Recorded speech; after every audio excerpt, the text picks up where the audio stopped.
The Russian steamroller was meant to run right over Ukraine, leaving Putin and his Kremlin cronies in a position to project power over an unready Europe. But that didn't happen. What was meant to be a flash invasion has just exposed Russia as the worst modern military of the past century. Putin's war in Ukraine is exploding as we speak, and we're all bearing witness to what a total military collapse looks like. And the evidence of that comes from a recent report by the Center for Strategic and International Studies, or CSIS, which has pointed out that Russia's gains in Ukraine are so pathetic that the modern military world hasn't seen anything like it since World War I. Every war since has seen faster advances than Russia is achieving in Ukraine, and even some of the bloodiest battles of World War I resulted in a faster rate of advance than what Russia is achieving. As Putin's soldiers fight against waves of drones, battering artillery, and a Ukrainian defense that seems to have the ability to adapt to anything that Russia throws at it, one headline figure stands out. Russia advances at a rate of between 15 and 70 meters, or about 49.2 and 229.6 feet per day. You might travel about that far to reach the sidewalk from your own house, which shows us that Russia's forces are crawling rather than steamrolling their way to, well, not victory. Inevitable and devastating defeat seems more accurate. Russia is paying a massive price for these paltry gains, as you'll discover if you keep watching the video. However, before we delve into that, it's worth examining the CSIS report and its implications for the rate of Russia's advance in the territory it's actually capturing. The last 2 years in particular have been bleak for Russia on the advancement front. After the fall of Avdiivka in the Donetsk Oblast, which occurred in February 2024, Russia believed it had all the momentum and would sweep through Donetsk at will. All that stood in its way was the city of Pokrovsk, which had become established as Ukraine's key logistical and transportation hub in Donetsk and across the entire eastern front.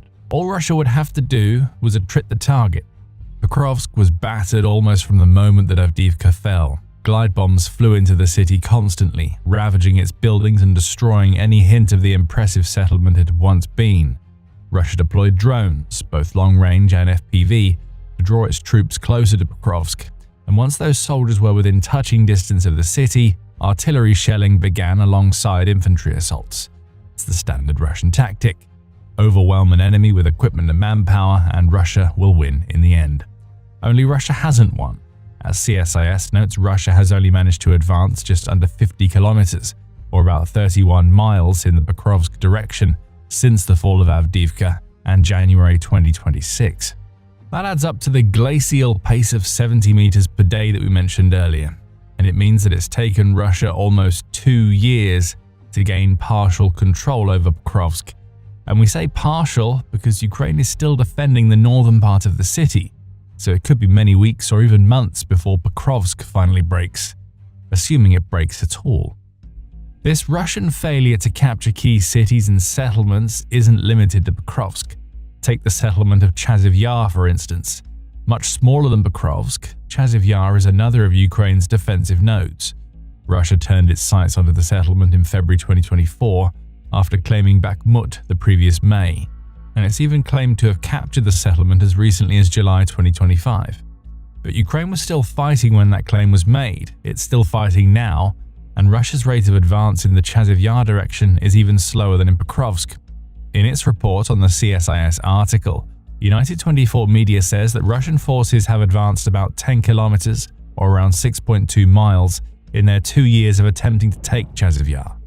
And that rate of advance gives us the lower end of the daily estimates that we highlighted as the headline figure earlier, just 15 meters per day. Everywhere you look across the portions of the combat lines where Russia is actively trying to advance as quickly as it can, you can see this kind of failure. In the Kupiansk sector, which is in Kharkiv, Russia has managed to push forward just 9.5 kilometers, or about 5.9 miles, since mid-November 2024, amounting to an average daily advance of just 23 meters, or a little over 75 feet. Russia has claimed that it captured Kupiansk, by the way. There's a reason why, as there was for the claimed capture of Chasiv Yar, that we'll reveal later in the video. The only bright spot for Russia is that it's managed to move quickly in its attempts to take the city of Huliapola, which is in the Zaporizhia Oblast. There, Russia's forces have managed to advance 18.5 kilometers, or around 11.5 miles, at a rate of 297 meters or 974 feet per day. But after seeing what's happening elsewhere in Ukraine, Russia will have to be wondering how long it can keep that sort of pace up in the Polar sector before Ukraine starts mounting the kind of defense seen in the other three regions that we've mentioned. Now let's get to the really interesting numbers. How Russia's state of advance compares to what we've seen in other wars and battles over the past century. As we mentioned earlier, the ongoing Russian offensives, outside of that in the Polar sector, are achieving the rate of advance of just 15 to 70 meters per day, depending on the sector. That's worse than the rate seen during the grinding and terrible Battle of the Somme, which at least saw the combined UK and French troops advance 80 meters or about 260 feet daily. That battle was one of the bloodiest during the entire First World War, to the point where the UK sustained 57,000 casualties in one day on July 1st, 1916. Things haven't gotten that bad for Russia, but its crawling advance is officially worse than the one seen in a battle where trench warfare ruled and soldiers died in droves trying to make it across no man's land. Russia itself advanced a lot faster following the siege of Leningrad during World War II, hitting a daily rate of about a kilometer or 0.62 miles, CSIS claims. In the Battle of Galicia during World War I, Russia managed to hit a rate of advance of 1.58 kilometers or a little under a mile per day. Again, these were grinding battles with enormous casualty rates, and Russia is moving far slower than the troops in any of them. But here's the kicker, a fresh batch of eggs to Putin's face. When Ukraine counter-invaded the Russian oblast of Kursk, its soldiers managed to advance at a rate of 1.25 kilometers or about 0.77 miles daily. That's faster than Russia has advanced across any major front in Ukraine, outside of the initial days of the invasion, when it took large swathes of territory in Kharkiv, Luhansk and Donetsk, among other regions. Ever since then, Russia has been crawling towards its target. A giant military turtle is as useless as the tanks that bear the same name, which are loaded with a mishmash of defenses in a desperate attempt to protect them from Ukraine's drones. Those turtle tanks rarely get anywhere, and it looks like the same can be said for Russia's advancing forces. Taking a wider view, CSIS reports that Russia has managed to fully seize around 75,000 square kilometers, or about 28,950 square miles of Ukraine, since Putin began his bloody invasion in February 2022. In terms of occupation and control, the number is a little higher, 120,000 square kilometers or a little over 46,300 square miles, which is roughly 20% of Ukraine. However, this territory includes the Crimean Peninsula, which Russia annexed in 2014, along with the small parts of the Donbass region that it occupied during that period. What seems like an impressive figure at first glance is made less so when you take the total amount of territory that Russia has captured over the last 2 years into account. In 2024, Russia occupied just 3,604 square kilometers or 1,391 square miles of Ukraine. In 2025, the number was higher at 4,831 square kilometers or 1,865 square miles. But that was what Russia gained in return for a massive summer offensive that was supposed to put the finishing touches on a war that shows no signs of ending. We said earlier in the video that we are seeing what a military collapse looks like. These pathetic gains relative to the sheer size and supposed strength of Russia's military show that Putin's forces are utterly incapable of making any sort of real gains, and those they are making, as meager as they may be, are coming at a price that Russia can't afford to absorb for much longer. That price alone changes everything for Putin, but before we get to that, you are watching The Military Show, and now is the perfect time to subscribe to ensure that you don't miss videos like this in the future. Russia's slow rate of advance might be excusable if Putin were ordering his forces to hang back and only attack Ukraine when appropriate opportunities presented themselves. At least then, Russia would still be a turtle, but it might just be like the turtle in the famous fable, slow and steady wins the race, the theory would go. But you already know what we're going to say. There is nothing considered or careful about the strategy that Russia is employing in Ukraine. Russia has lost soldiers at a rate that nobody could have ever expected when Putin launched his invasion. CSIS estimates that Russia has lost 1.2 million soldiers to death, injury, capture, or simply going missing since February 2022. This is roughly in line with the estimates provided by Ukraine's own Ministry of Finance, which puts the number at roughly 1.236 million Russian soldiers.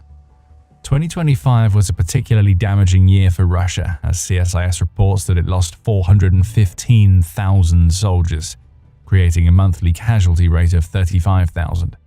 The picture might even be grimmer than that for Russia, especially after what Ukraine's President Volodymyr Zelensky reported toward the end of the year. Zelensky said that Ukraine scored 35,000 eliminations, not casualties, of Russia's forces in December 2025.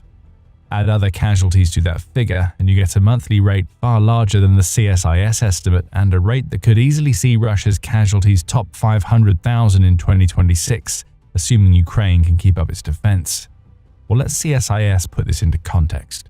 No major power has suffered anywhere near these numbers of casualties or fatalities in any war since World War II, CSIS proclaims, adding, for example, US battlefield casualty and fatality numbers are significantly lower, with the United States suffering 54,487 battle deaths during the Korean War, 47,434 deaths during the Vietnam War, 149 deaths during the 1990-1991 Gulf War, 2,465 deaths in Afghanistan during Operation Enduring Freedom and Operation Freedom Sentinel, and 4,432 deaths in Iraq during Operation Iraqi Freedom. Disregarding the success or otherwise of these campaigns, Russia is getting to a point where it could feasibly lose every month the same number of soldiers that the US lost during the entire Korean War. Putin's Ukraine track record doesn't compare favorably to Russia's military exploits since World War II either. Right now, CSIS's estimated Russian battlefield fatalities at between 275,000 and 325,000 are 11 times greater than those seen during both of the Chechen wars that occurred during the 1990s and 2000s, and 17 times greater than the former Soviet Union saw in Afghanistan during the 1980s. It's almost like Putin is trying to set some kind of record, and the award for slowest gains at the highest possible cost goes to Russia. Compounding all of this for Russia is that it's getting nowhere close to inflicting the types of casualties that Ukraine is inflicting on Putin's forces. That seems like an obvious statement to make, as a slow rate of advance naturally means that Russia can't be eliminating many Ukrainian soldiers. Still, the ratios make for interesting reading. According to CSIS, Ukraine has likely suffered between 500,000 and 600,000 casualties since February 2022, which is less than half of Russia's casualty count. These figures give us a ratio that is somewhere between 2 to 1 and 2.5 to 1 for Russian casualties compared to Ukrainian casualties. We bombarded you with a ton of statistics so far in this video. Now let's get into what all of this means for Russia in the context of 2026 and the future of the Ukraine war. The first thing that we are seeing is the impact of Russia's attritional strategy in action. Russia has always played to its numerical advantage in every war that it's taken part in. Putin is just following the old Soviet playbook of throwing warm bodies at a problem until that problem goes away.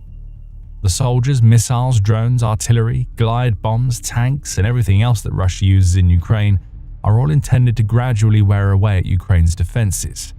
In other words, Russia's rate of advance was never going to be rapid, but what we should have been seeing were periods where Russia got held up against Ukraine's fortifications, with those delays being compensated by fast advances once the Russian forces broke through. Of course, we haven't seen that happen. Instead, and as the Kyiv Post notes, Ukraine's defense has been so strong that even the few tactical adaptations that Russia has made to its attritional strategy haven't resulted in the types of breakthroughs that Putin needs. Ukraine's front line certainly isn't collapsing. Rather, every cycle of sending Russian soldiers and equipment into the meat grinder just means that the Russian front line is destroying itself. We see this in the substantial losses of Russian military equipment that go along with the blood that Putin's war has spilled. Ukraine's Ministry of Finance says that Russia's strategy has cost it over 11,600 tanks, more than 23,950 armored vehicles, around 36,730 artillery units, well over 118,000 drones, and many thousands more pieces of equipment. Basic logic tells us that these losses aren't sustainable, especially if Russia intends to make any actual breakthroughs. Assaults are getting weaker because Russia's armor is disappearing and its veterans are dying, only to be replaced by fresh recruits who die a lot faster. These aren't the only costs that Russia is enduring, but we'll come back to the second type of cost in a moment. Before that, let's return to something we mentioned earlier in the video. We told you that there was a reason why Russia was claiming to have captured settlements where battles are clearly still raging. And that reason is that Russia is trying to position itself as the country that has all of the momentum in the war. After all, a country that holds all of the cards is a country that gets a better deal out of the peace negotiations that have been ongoing between Ukraine and Russia for about a year.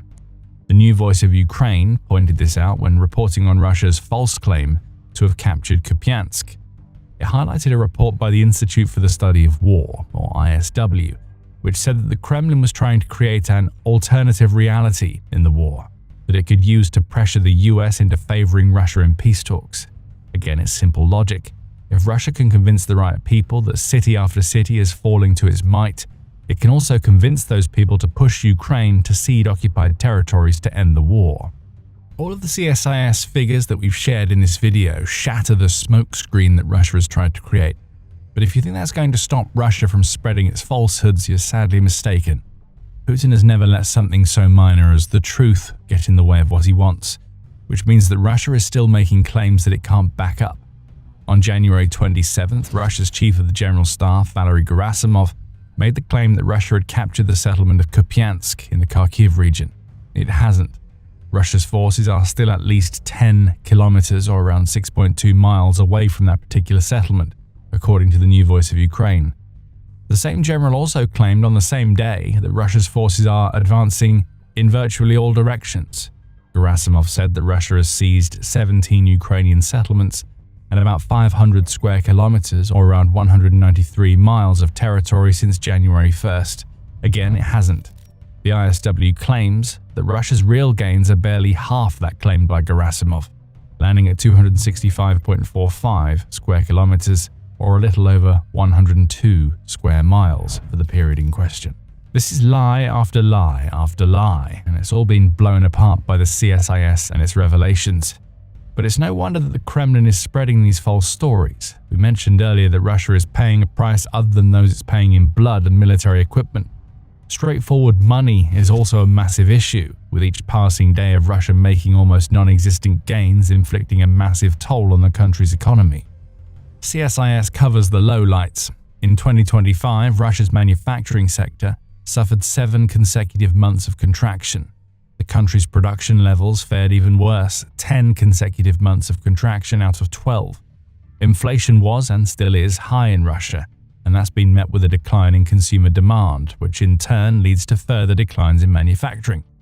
And as for the economic growth that Russia seemed to be achieving during the first couple of years of the war, that has slowed to a crawl.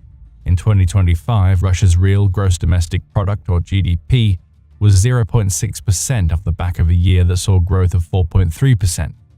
And for 2026, the International Monetary Fund has projected 0.8% growth for Russia, which is a percentage that has been revised lower than the 1% that the organization previously forecast.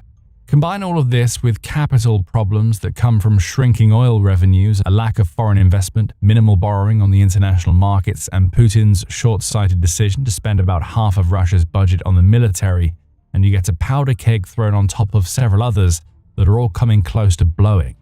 So what does Russia have left? Nuclear weapons and a large military.